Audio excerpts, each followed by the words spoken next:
Hello and welcome to another update video about Ethereum. So if we take a look here at the Ethereum chart, then we can see that the market is currently holding still above the support zone, which I've called, to be fair, I've called it weak support because I am not really convinced here of the structure, but nevertheless, the white scenario is currently what I am tracking as so-called preferred interpretation, which means that, I'm watching for one more high. Let me show you. I'm watching for one more high in what could be a fifth wave to the upside. And honestly, that is very much in line with the with my analysis of the Bitcoin chart as well. Just recorded and uploaded a video on Bitcoin.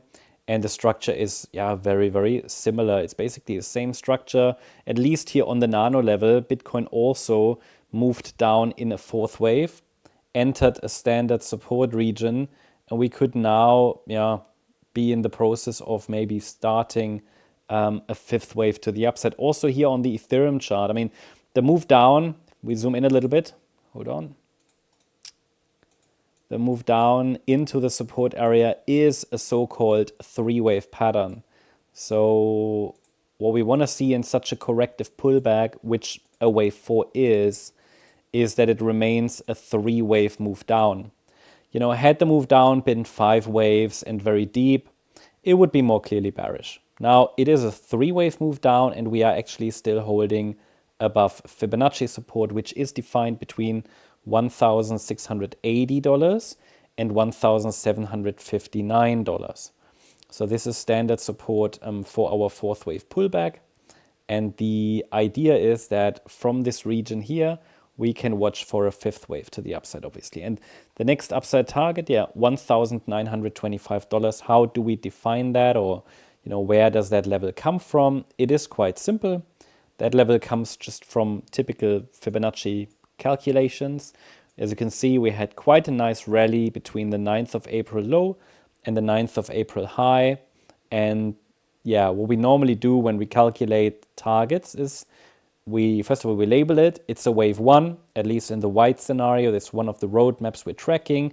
Elliott wave doesn't give us the perfect count. There is not the perfect count, but we can identify probable scenarios.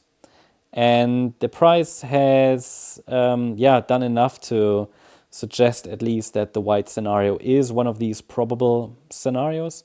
And what does that mean? It means that in this scenario, we could have started a third wave. And the way to measure that is we take the length of the wave 1 with our Fibonacci extension tool. Then we go to the low of the wave 2. That's the swing low that formed on the 10th of April.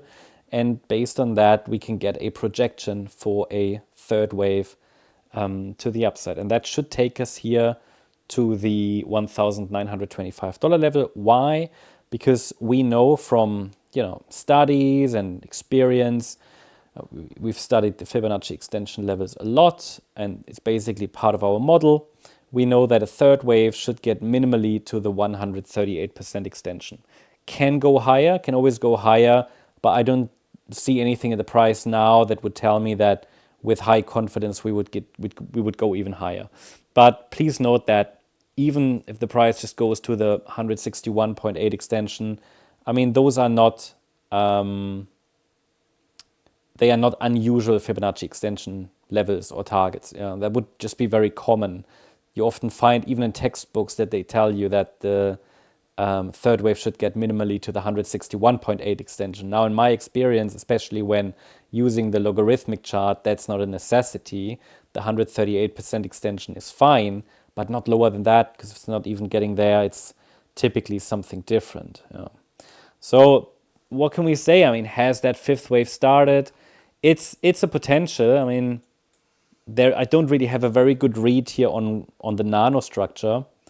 It's just too weak yet. So, and also I don't really have a clear 5-wave move up from the intraday low. So I think we have to be a bit patient, but for now the scenario we talked about is still relevant, and there is nothing bearish yet in the short term, because so far, while the pullback was we had a pullback, it's a pullback that's currently holding above Fibonacci support, and it's also a pullback that was in 3 waves, which means generally when the pullbacks are in 3 waves, they keep the door open for higher price is now a third.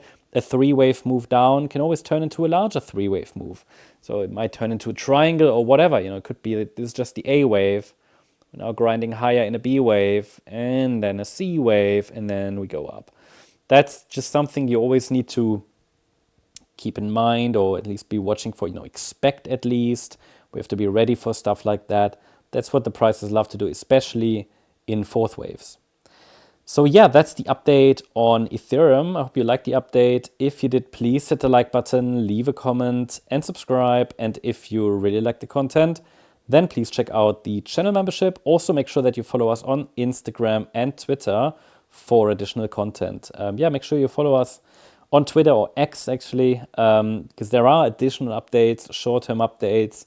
You can ask questions, and you'll find the link in the description. Thank you very much. Bye-bye.